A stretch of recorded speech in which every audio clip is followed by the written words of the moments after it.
What they're looking for is somebody who's willing to speak truthfully, or at the very least validate their belief that there is a stagnation in our country, that even when everything works exactly the way it should, regular, average, normal, working class Americans aren't seeing the benefit. All right. Now for the fun part. Now I'm kind of curious. Now this is let's see, where did we visit a Trump rally? I don't know where they said Extreme this was. Socialism, obviously. Hey, that's the day after my birthday. Look at that. All agree communism doesn't work. Yeah. But All right, anyway, let's this is a Trump rally. It's in America. This guy's face is funny, but we'll start over. extreme socialism, obviously, we'll all agree communism doesn't work. Yeah. But extreme capitalism, as we're seeing right now, Does not with work. this corporate capitalism, also has its problems. How much money is too much money for one? Well, extreme. I'll take that. That's late. I'll take that. That's late stage capitalism, baby. One person It's a tough call. I know. When they have these billions, you're like, well, they really don't need it. Yeah, we agree with that. Why Trump instead of Bernie Sanders? What I look at is more progressives like the Bernie Sanders faction, stuff like that. Uh-huh. We actually see a lot of the same problems. And I Right. would vote for a This Bernie is true. Sanders before I'd vote for like a Ted Cruz or a Marco Rubio. What would it True, have true, taken true, for true. you guys? Now, actually, I think I've talked a little bit about this. Bernie did pretty well with like Republicans, mainly because he spoke to and was truthful about the what's the word, the hypocrisies and pitfalls of our system.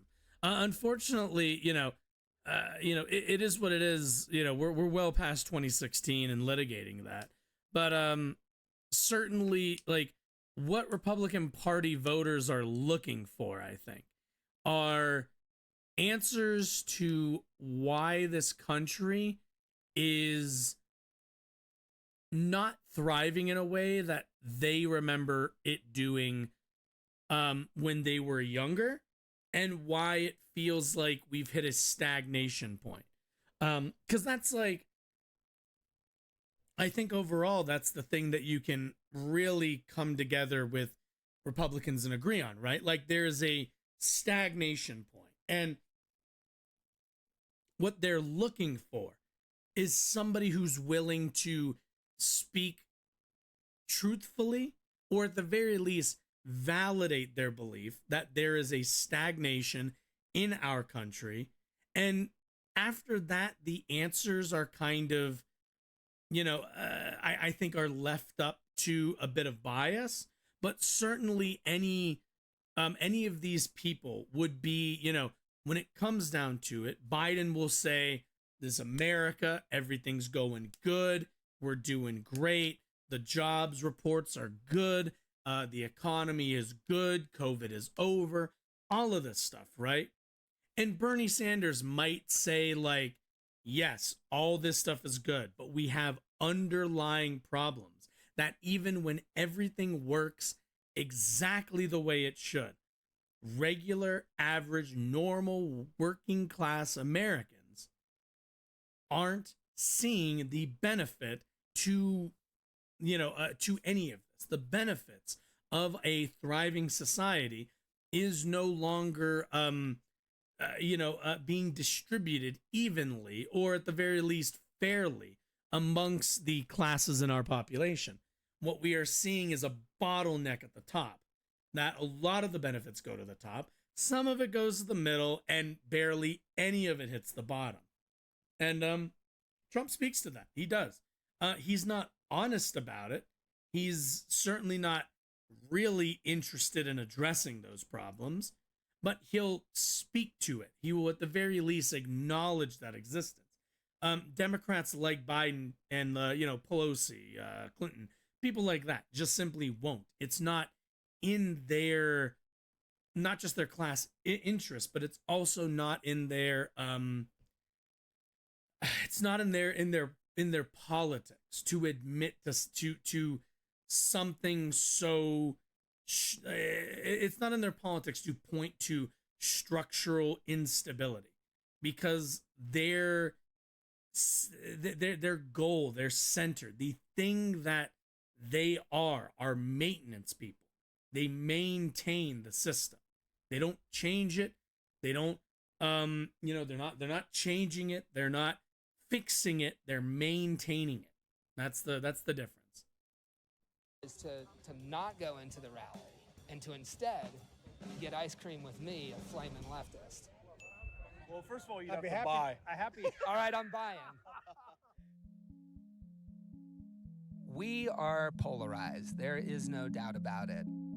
But Big I came facts. to this Trump rally on a hunch.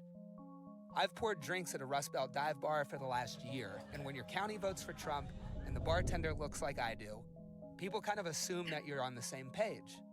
But sometimes you actually are. So here's my hunch. For all the focus on culture war issues, the working class on the left and the right have a lot more in common than we're.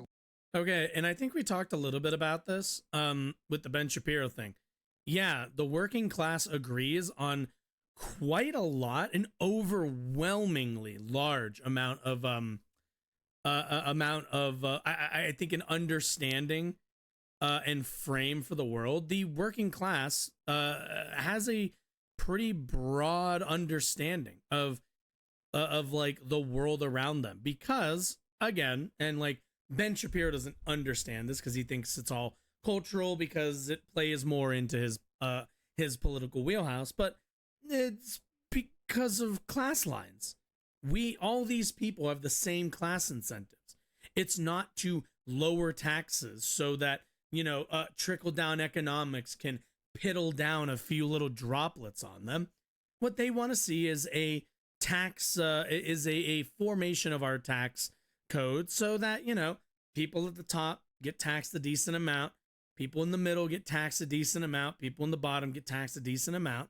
And, nobody's being like, held over a barrel, but certainly people in the middle class and lower shouldn't be paying a higher percentage of their wages than the people who are making billions. Plain and simple, they understand that the game is rigged against them, that the people who make the decision as to what the format of our society looks like isn't up to them.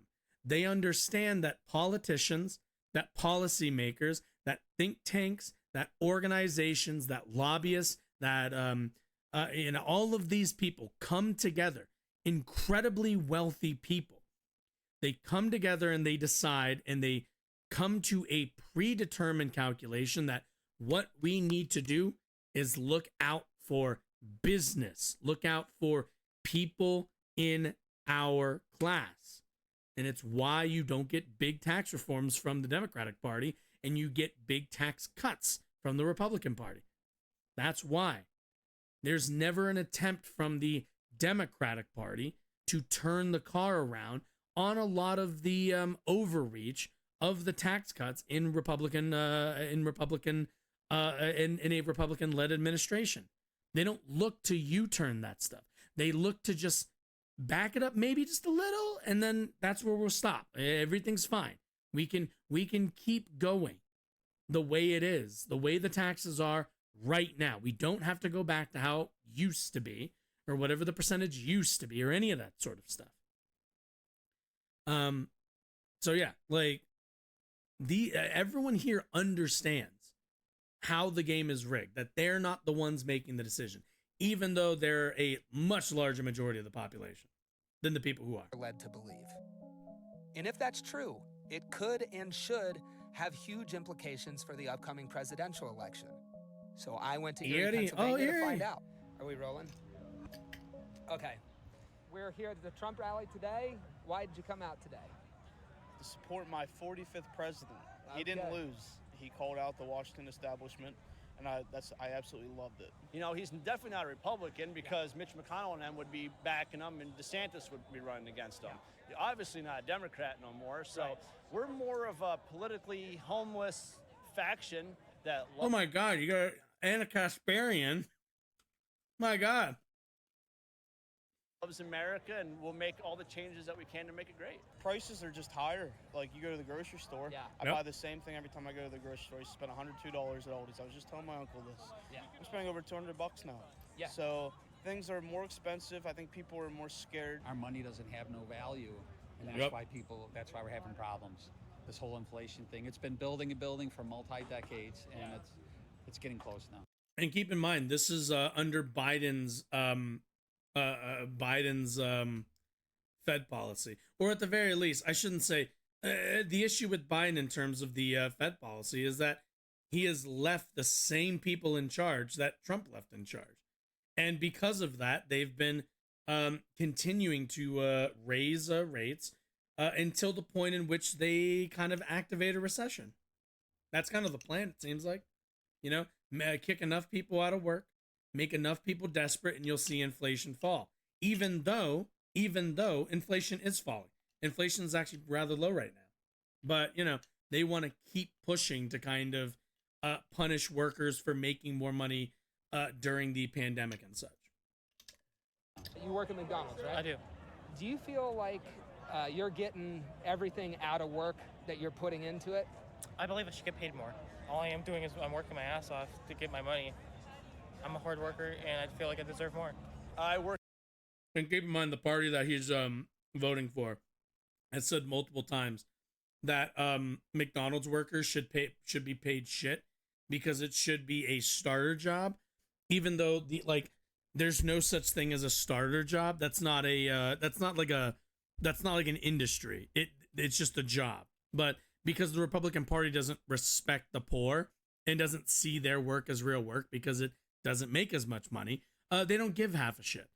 To that kid, the Republican Party would keep his wages low and keep him in the position he's in, where he probably can't afford to move out, can't afford to really do much of anything with his life.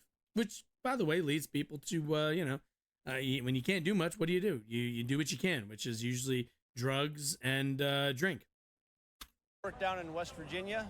Yeah. Yep, on the West rigs for Virginia. Evil Big Red, Halliburton. Yeah. Oh my God. Halliburton, we were 2 weeks on, 1 week off, so you never got to go home. We were the lowest paid of all the workers out there. I only made $13.50 when I got hired on. For how? For Halliburton, yep. Probably wouldn't even have an Iraq war if it wouldn't. And keep in mind, it's Halliburton, who's incredibly rich. But because they operate in a red state, the wage floor is incredibly low. So they can argue, hey, look, we can pay you $7.25. We're being nice and paying you 13, whatever the fuck he said. Have been for the Halliburton and Cheney and stuff. We were expendable. That's all it was. Halliburton, Big Red, they called it. You're just part of the machine, and the machine can be replaced. As expendable as, people who went over to fight a rich person's war in Iraq. Yep, pretty much. 5 years ago, I Rich came person. to the realization You mean that I've been Republican hoodwinked. president? I have zero respect for Dick Cheney. I have zero respect for George Bush. What did it for you there, and why did you It was end a up lie. going towards Trump? It was a lie. And this might they sound lied stupid. about the Iraq war. There were, we got there was no reason for To get in us that to war. go into war in Iraq other than the Based. military-industrial complex. It's just a Based. Wanted the war. The global corporation. And who was the lone senator standing up against that? That's right. You're right. You're right if you thought Bernard. Do they have, Actually, he's not the lone. There were a couple, Goldilocks but question. still. Too much, just enough, or too little power? Where would I you feel like place their it? only thought is more money, Right. more power. That's all you care. Whoever has the most money. Obviously, it's too much. AKA capitalism. They like when people say kind of capitalism is like at the core of a lot of this is what we mean. If you understand that money equals power and money will inevitably give you control over a society, then you understand what the critique of capitalism is. Too much money, too much power in the hands of too few and not in the hands of the democratic many will always lead to detrimental living conditions for more people, to to the larger group, to the poor worker every time. Yep. When you have a company like BlackRock that's worth $9 trillion, And Vanguard's what? Vanguard's $8 trillion dollars. Obviously, I'm not going to argue there's a problem with that. So you think the finance sector, Yeah. does it have too much power, just the right amount of power, not enough power? Way too much power. The financial sector. 100%. Interesting. Yes. These people really, a lot of these people they don't realize are unelected officials. So all these politicians have this plan for how they're going to fix the economy, but then they just get in there, they don't do anything, and they're funded by the people, and those people are not elected, and they control the people that are elected. So he's mostly right. I would only correct that in that they're put there specifically to do nothing. There's a reason why the filibuster has prevented the Senate from passing legislation in like God knows how long, and now everything gets decided by the Supreme Court. And the reason for that is the Supreme Court can just make whatever decision they'd like to come to. They don't have to justify it. It doesn't have to make sense. It doesn't have to be consistent. They can just decide whether you have rights or whether you don't have rights. That is just the thing they get to interpret. So if you're able to stack the Supreme Court with enough pro-business, conservative justices, the way the Republican Party has, it is an ace in the hole for when you also have a 60% where you have a 60% threshold to pass anything in the Senate, or a 60 vote threshold, sorry, to pass anything in the Senate, meaning you're not going to pass anything in the Senate ever. You're never going to pass anything. You're going to sit there and nothing's going to get done unless both parties can agree on it. But the only thing both parties are ever going to agree on are going to be just a little bit of tax reform, just a little, just comfortable tax reform, and, a few things here or there. That's why Build Back Better got gutted. And at the end of the day, he's right, though. These people, it's not that they get in there and they suddenly can't do anything. It's that they're put in place to do nothing. What role do you think, the consolidation of these larger corporations? I came from an agricultural background, and now it'll be 3 or 4 companies that control the entire market for chicken, for eggs, for beef. That shouldn't happen. Yeah. The working class has gotten beaten up because of the loss of small businesses. And my question would be, well, truly, I would say, well, why aren't they here anymore?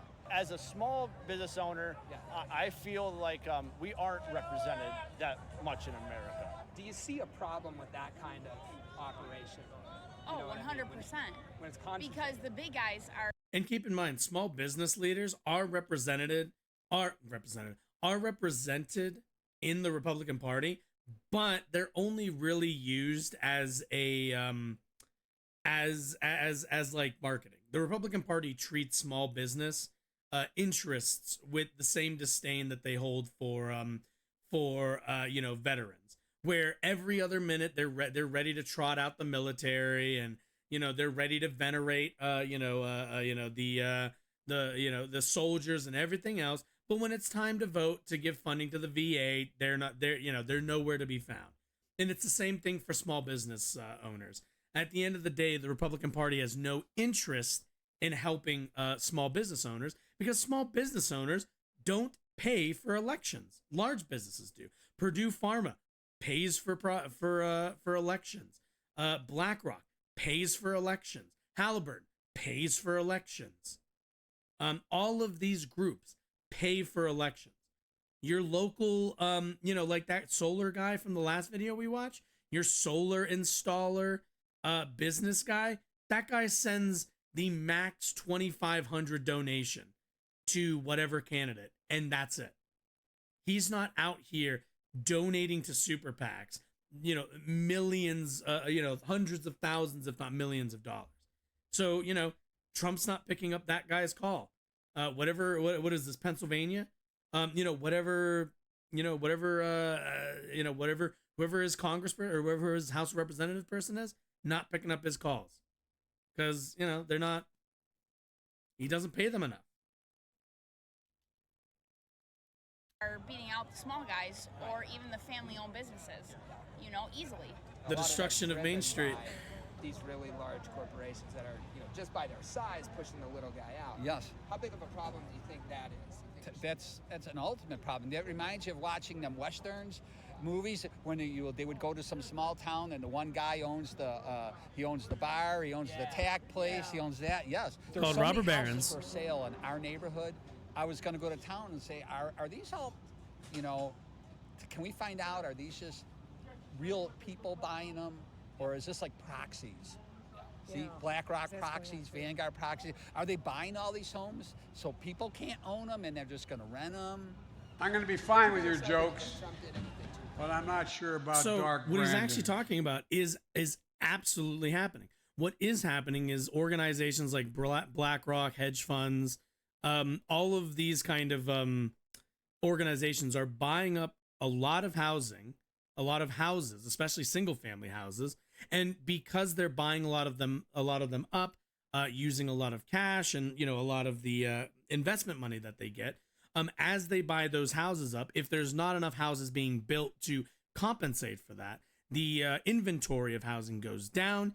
The price of that housing, meaning the value of any house, you know, if there's only 2 houses and you take one of them, the price of your house, the value of your one house there goes up quite a bit, right? So like, you know, and that's how it's looked at as an investment property. So, you know, as they buy up these houses, the inventory goes up, the value goes up. Now we have, and then you look at a situation that we have today where most people, you know, especially people my age, can't afford to buy houses. They're like, you know, looking through, it's like, you know, you look through, there's like a condo unit very close, like, you know, not too far from us. It's like probably maybe not walking distance, but a decent distance away from where I live. Not too much bigger than our apartment. And again, this is a condo, and they want $400,000 for it. Just a condo. It's not a, you know, it's not even a separated single family home. It's got 2 bedrooms, and they want 400. And it's, you know, you look at that and you go, how's anybody supposed to afford that? What are you supposed to do when you can't even afford condos?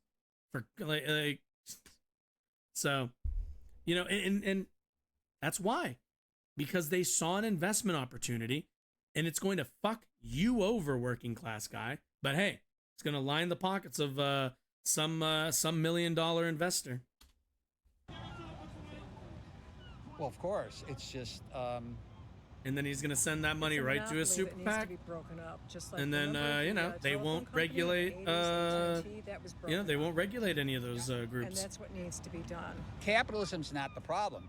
It's been corrupted to such a level, just like people think all the politicians are corrupted. But it's corrupted at the highest levels of these corporations, like you said, being owned. And again, you know, this guy, like, he understands it. I like, this is always one of those things where people explain the heart of a socialist critique of capitalism, and the you know, the what's the word I'm looking for, the hypocrisies, injustices, and the way that the system will always build itself out to be.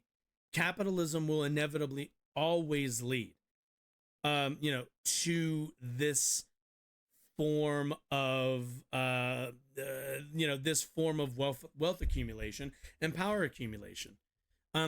It's just not, I don't personally believe that it's feasible to ever see a version of capitalism, a system in which wealth and power is concentrated around people who have wealth and power.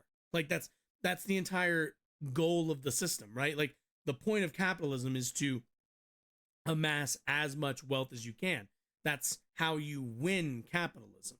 And the reason why I am a proponent of socialism is because of the democratic nature of it, because of the inherent bias towards decentralized democratic control of resources by the people who most interact with those resources. That's why I'm a supporter of socialism. why I'm somebody who advocates for it as an alternative to capitalism.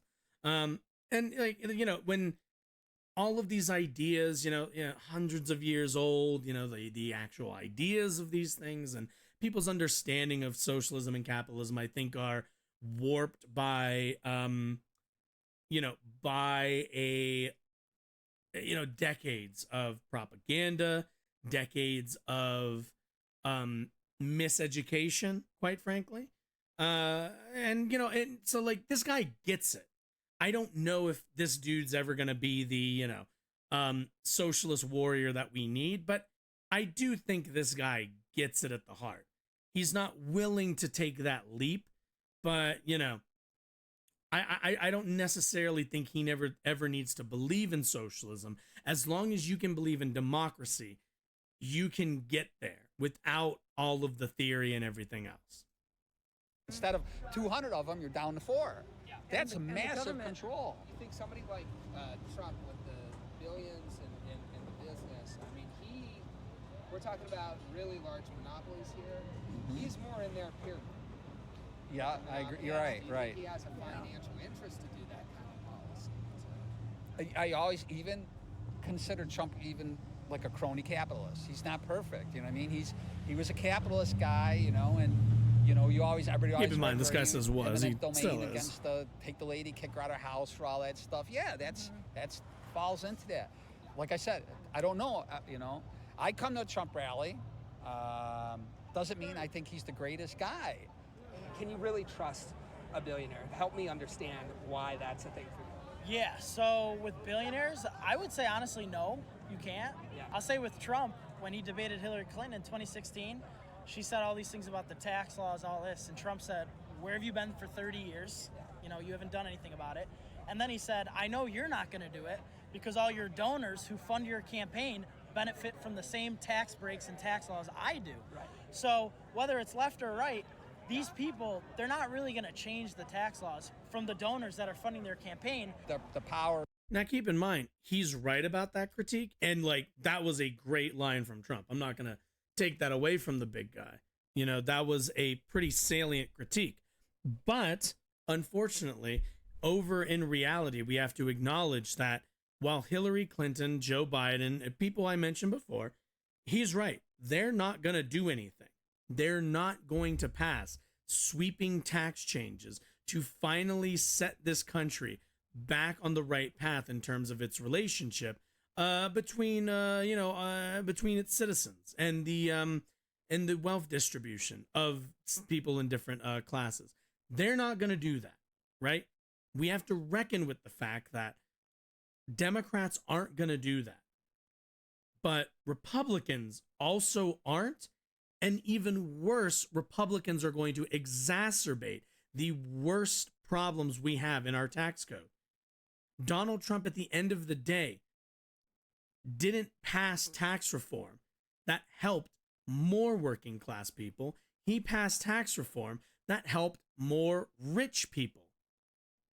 Like, at the end of it's just, I understand it's, people go, oh, it's not a left or a right thing. It's just, Hillary was lying and, she's not going to do anything, which, yeah, you're right. But not doing anything is better than passing a tax reform bill that is actively making it worse.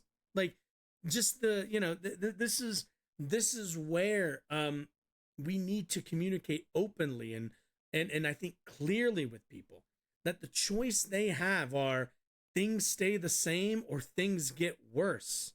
And you should always be voting to keep things as they are, and in the between time, working to make things better. That's, there's a lot of debate in left circles about the same thing, about, Joe Biden is not, the whatever we need. Everyone's got their beef with Brandon.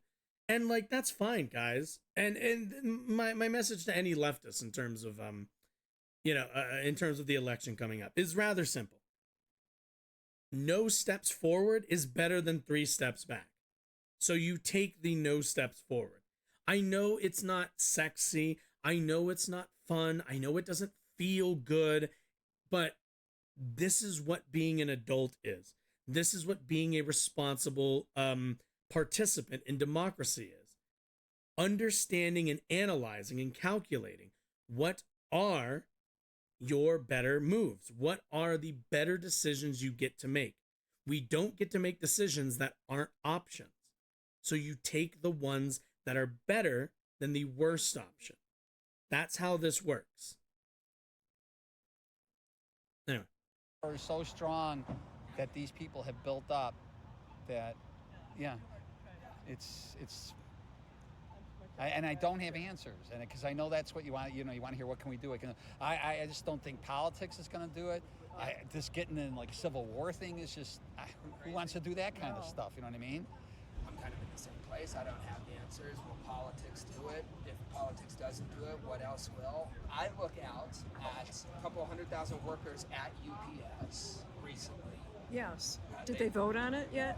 So Did they it haven't pass? voted on it yet. I heard about that. It was negotiated, and there was, threat of the strike. They were really organized. They won $30 billion over the term of that contract, by being organized. So I look at something like that and say, if this is about control and about working class people having a seat at the table at a company as big as UPS, we just saw their unity win $30 billion worth of, cash in the pocket.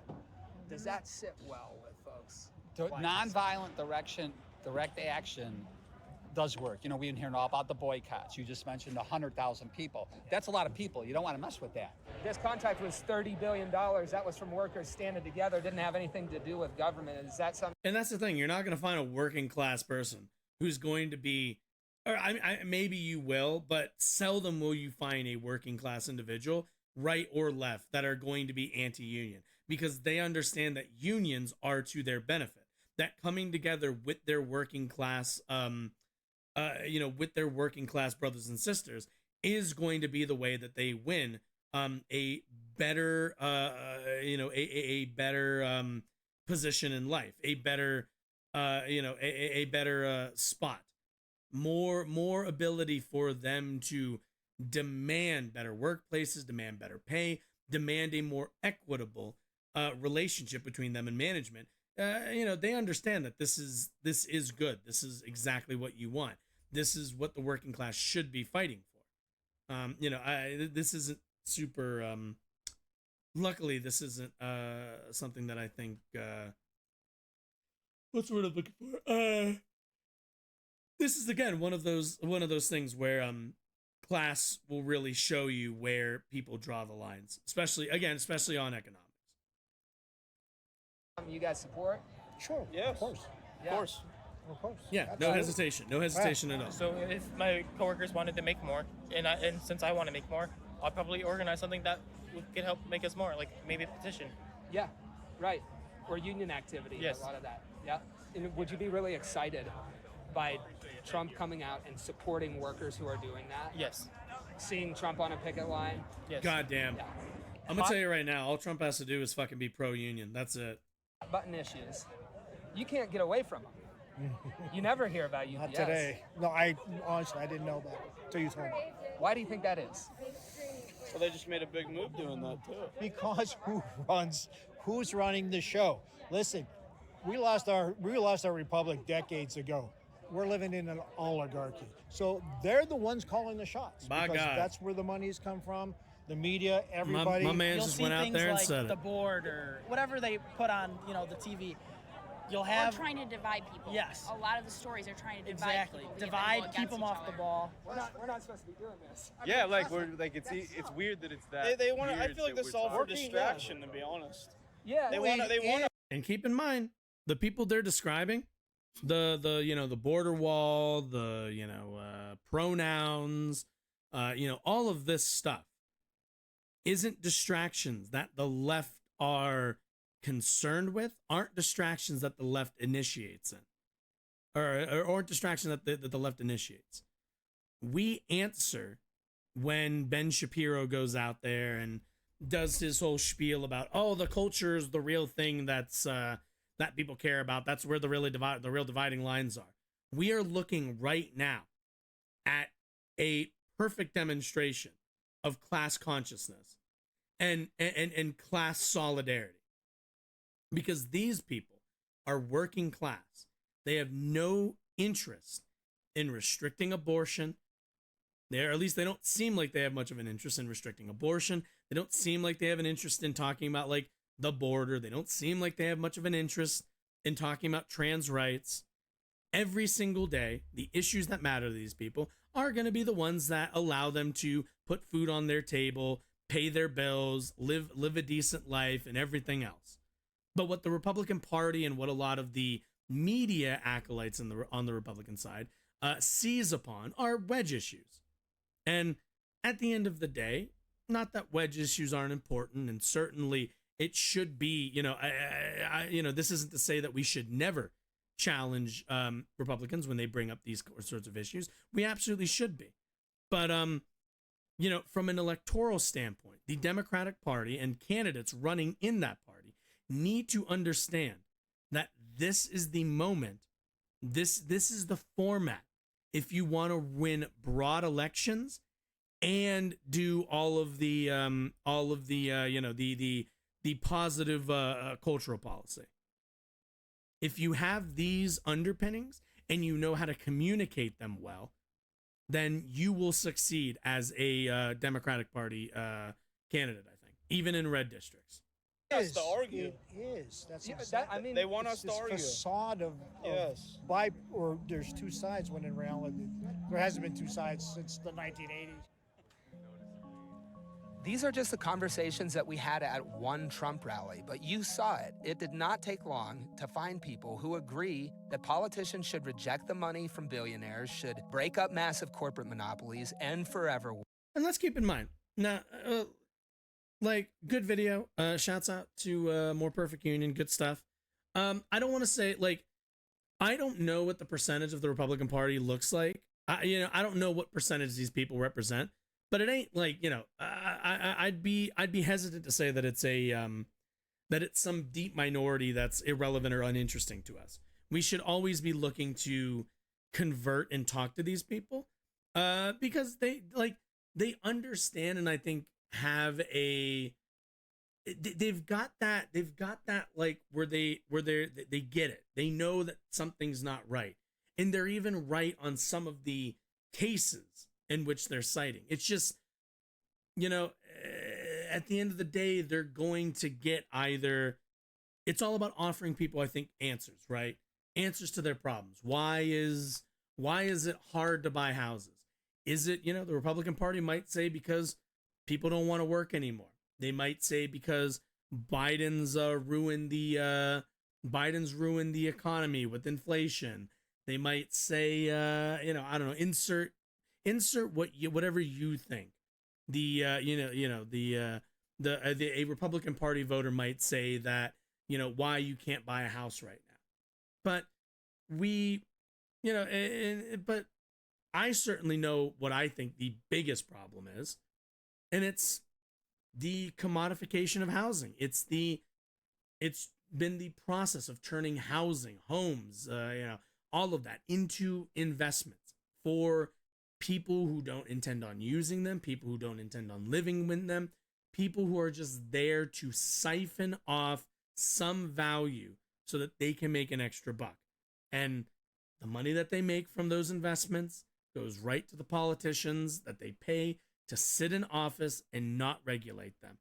And when they're lucky, they can get a Republican Party candidate into the White House who will then cut their taxes. So,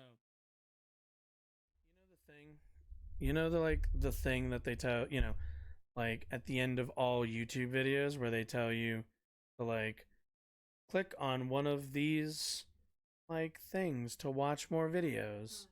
Yeah, I've been meaning to film one of those. So that's what I was doing. I was just setting it up to film one.